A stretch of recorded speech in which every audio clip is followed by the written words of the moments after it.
Magapu, diti kabanbantayan tayo, diti Cordillera. Iti lumamlam niis nga panawan tayo dito Itad ko, iti kablaw kada kayo, iti nagan ni Hesus Kristo nga manubot kan mga isalakan tayo. Siyak ni Williamson nga dikman, may sak nga igurut. Magapu, iti tribu, iti baloy, kan iti mountain province, kan may nga kang kanay. And I would like to say kada kayo, I am proud to be an Igorot, and I will never be afraid, and I will never be ashamed to say kada kayo, kanipukaw kada kayo, nga reti adipan iti apo, nagsasauti sangwanan nyo. Kat maysa nga nagapu, iti tribu, iti Igorot, iti kabanbantayan, ti Montanyusa, itong Cordillera. Naimbag nga rabi kada kayo. Iti dahil yung rabi, iti pagtutungtungan tayo at may isa nga nabanuro nga issue. It is an issue nga kinagpaisona kat dahil iti part 2, di lesson tayo, iti last concerning iti baptism. Dagito kat agsabay, agsingin dahil ito yung bilin iti hapon. Tiawag tayo usually dito yung Lord's Table. Tidaduma, they call it nga Eucharist. Tidaduma kat sacraments, holy sacraments. Ti daduma kat ordinance. Well, I go with the ordinance. Because this is a commandment. Inbilin iti Diyos kada tayo. Inbilin niya po Diyos dito kada tayo. Nga ada iti kapapanan na nga practice nga iladawan iti sentro, kan puso, iti Christianity, and that is the message kan mensahe iti Ebanghelyo. And before I go, Jai, I am so reminded. I am reminded of a situation iji may isang okasyon iji Visayas. Iji Visayas kat nag-eskwela ka, Jai, and I came to appreciate iti culture, Jai. Grabe iti panangitan da iti respeto, kandayaw, iti pastor. Nga to the point nga duma ada di tsimpo madistino kami di kapanbantayan. Ada tsimpo, iti palalo nga panang banbanod da kada kami, da kami pa iti maturog iti kwarto, da gita kasawa. Da kami matan, itada isuda ti maturog iti salas, kat palalo ti babayin ko di, hang nga mabalin. So nga di tsimpo, hang kada kami di, nga mabalin. Da kayo tagente, da kami di ti salas. There was even a time nga nagadu ti offer iti workers iti, palalo nga mabibibi ti workers iti. But there was a scenario concerning iti may nga family, iti igid iti baybay. The family that time kat nairana nga awan mo titi trabaho di ama dagiubing. And that was the time nga ni kuna di ama panakag-fish ano sa niyo ta ni panakagalat ti sida tayo. And at that time the whole day nag-fish di ama kat ada natilo ng isa ka dakol nga fish. Inawid na kat palalo ti nagsak dagi ubing ani ada ti sida tayo inawid ni nadi. Nairana ada ti man di pastor. And at that time kuna piman di ama kaya nga ilutok pa na ito itakwa, da kayo anak, apang kayo pa ijebasit, tag-istorya kami pa kini pastor. So because of that nga sitwasyon, naluto di fish, nagsama di pastor, di ay membro nga di ay, di diakono nga di may nga men, and they were eating di food. And hanga nasipsiputan, amot nga mo di pastor piman ti sitwasyon, ti pamilya, kuna na nga ni, nalpas nga naibus di one side iti fish. He was planning nga baliktadon mo't di bangit, tapno kanandamanan. Hindi tiyempo nga pagbaliktad na di fish, ada nagpukaw di tawa, di war. Kuna di ubing, nagpukaw di ubing. Kuna na, Dade, awanan, binaliktad ni pastor di fish, awanan ti sida tayo, awanan ti sidami. It was so simple nga kuna tayong pasamak. But it relates, it points and it relates. Iti adult tayo dating after. We are going to talk about that is second nga very important nga mandate iti Diyos. And I'm going to talk about the Lord's Table. We need to understand and we need to have a clear understanding dito because just like the baptism, ano yung misconception nga na isursuro, seemingly kaslangaws to. But when you try to study the scripture, hanmat gay makasjay, iti kausaran na, kan purpose na, kan maarabid na, di diyang okasyon. For many of us na isuro kada tayo nga iti Lord's table kat or sacraments kuna iti church kat kuna da nga adda ti panakabalin na daytoy nga when anybody would partake daytoy they would receive God's grace of forgiveness and acceptance. Is that true kadi pastor? Throughout the Bible, the first church, the only people nga that was given the right and the mandate nga partake the Lord's table, Acts chapter 2, kat dagiti in mawat kini Kristo Jesus, kan nalpas ngin mawat da kat in public nga testimonya na nga nabauti saranda nga naingayon da the church. Basically, the only people that has the right, that were given the license to partake at the Lord's table, kat isu. Dagin, mawat kini Kristo Jesus, kanagbalinda nga membro iti maysa nga local church. And therefore, by that observation, iti scripture, the Acts, kanda ginagpartake nga first nga churches, haan nga dapat nga basta iwarwaras tayo DJ nga DJ bread nga diay kanjay juice nga DJ o wine nga diay iti kinumpormi gapusta no sino man iti mga disregard nga mga aramid daytoy not orderly and properly. God has promised to judge them nga pagsakitan niya po Diyos day tahang nga sinsinan DJ nga okasyon ta iladawan na tinabanur kan importante nga banag. Malaksid di Garden of Eden nga kuna ni Apo Diyos nga no kaninyo deta matay kayo. Kuna na kinadon kinipa. Another instruction when it comes to eating something nga very serious kan solemn iti warning na kat dayti Lord's table. Ije 1 Corinthians chapter 11 dayti usually nga portion nga pangbasbasan da iti simbahan kan dagiti ministro when they perform iti dayti kunatay nga Lord's table. Well, verse 23, kunana jay, 24, and when he had given thanks, he broke it and said, "Take, eat, this is my body, which is broken for you. This do in remembrance of me." I would like nga lang pa iti background na iti 1 Corinthians. This was written because there is a problem in the church. There is a problem nga mababuso ti iti nga practice which is a very holy and sacred nga aramidan kuma dagiti anak ti Apo nga membro iti local church iti Corinto. Nagbalin nga panganan ti okasyon nga daytoy kasla pagkapian matanan.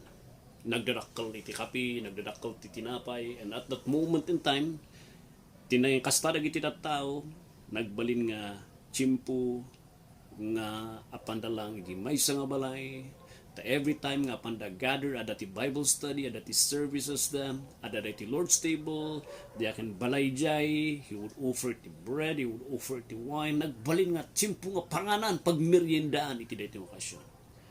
That's why di kapapanan na ti daytoy nga okasyon ket na disgrace, nabastusan ni Apo Dios, nabastusan ni Apostol Pablo, and he wanted them to correct kan haan nga maitrato dito ng okasyon nga kasla ordinaryo lang okasyon. I would like to tell you something. Kunana dito take, eat, this is my body, which is broken for you. This do in remembrance of me. Umuna, Pastor, is it true nga dayti Lord's table nga daytoy no kanan tayo katagbalin nga literal nga bagi ni Kristus. Takuna na kat this is my body which is broken for you. When God said this is my body, he was talking about analogy. Handang ibagbaga nga agbalin nga literal nga bagi niya. For one reason nga aping nga kasya iti stand ko, God forbid the eating iti maysa nga flesh nga agbalin tayo cannibalism. Even iti dadu mga verses iti book iti Bible kana ni Apo Dios, siak ti pastor, siak I am the door. No makita yu di jay ket when he said I am the door, han nga literal nga laruangan isu na nga ag-change the appearance na in a form iti dakkel nga gate. But when he said I am the door, I am the way, he is referring and he is picturing himself dagiti nga object tapno lalaka nga maawatan iti tattao.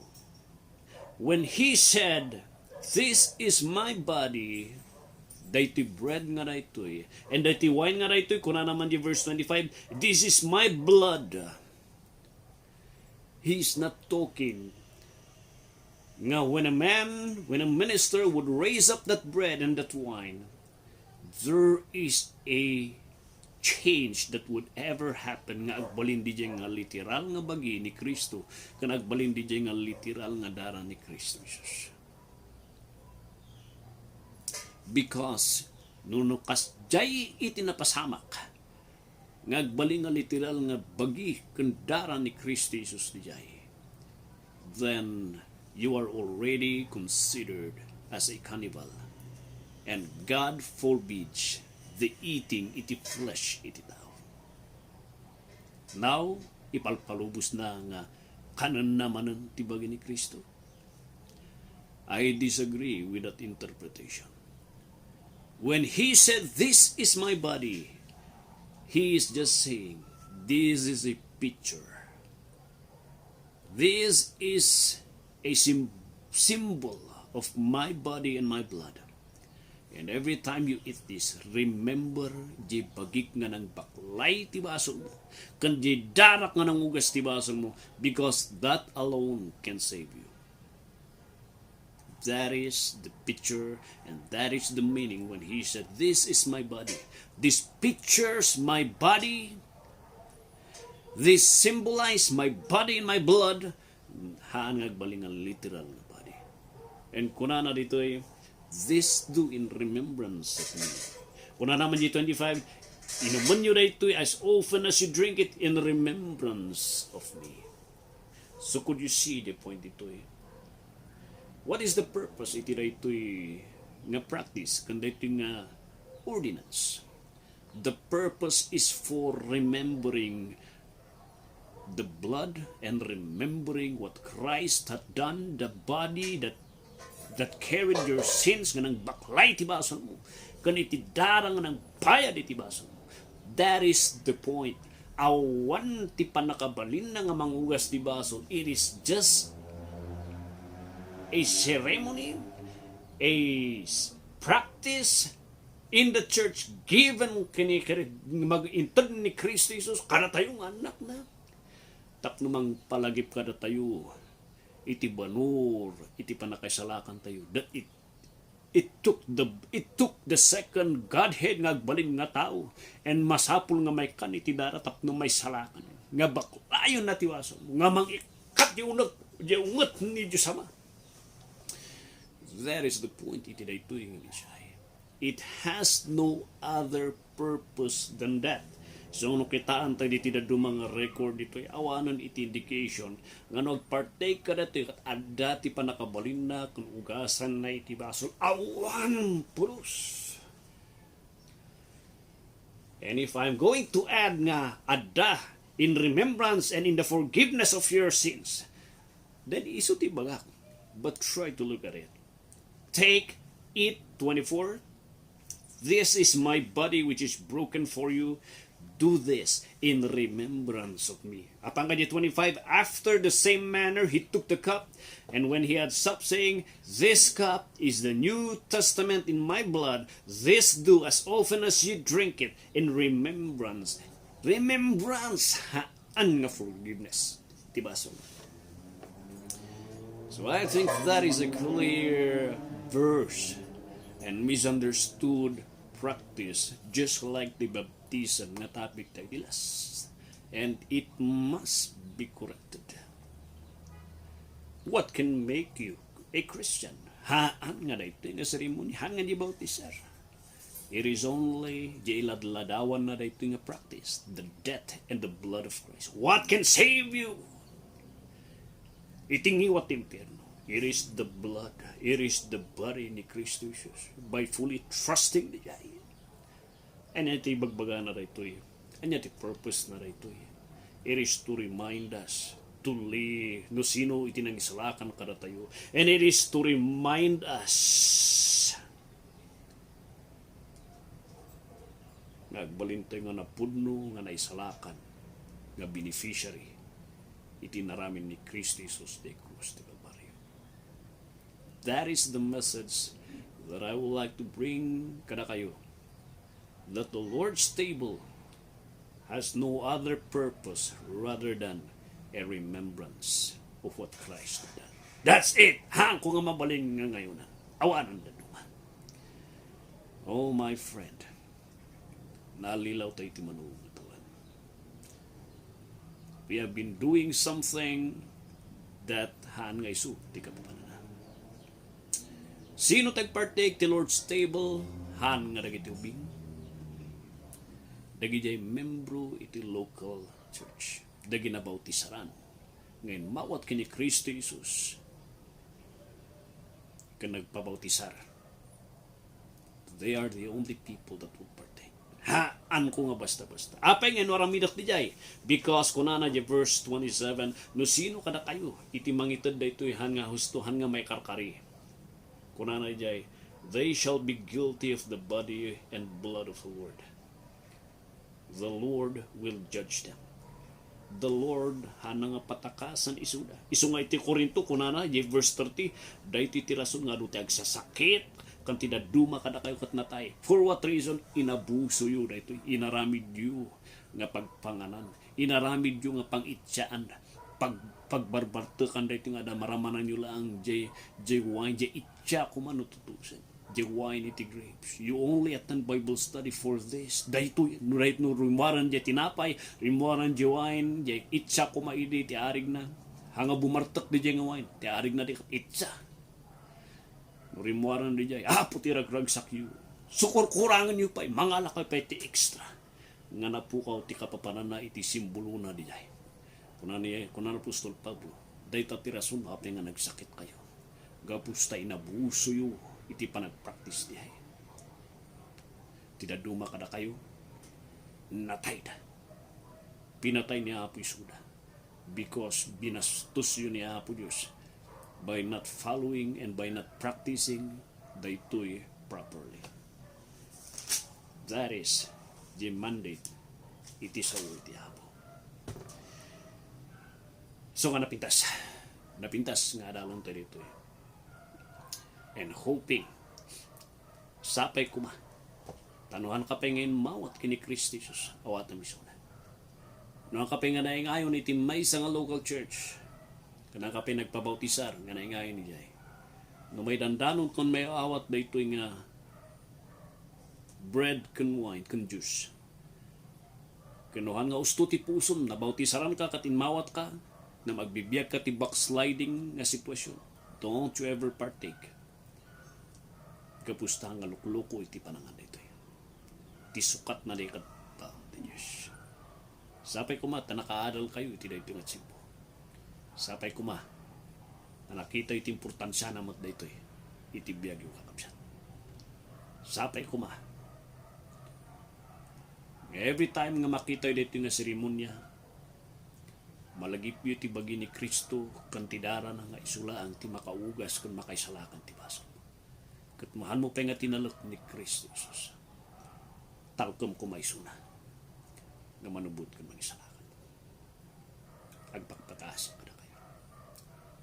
Ti aramid na lang, ti part na lang ti bautisar, kanitis Lord's table.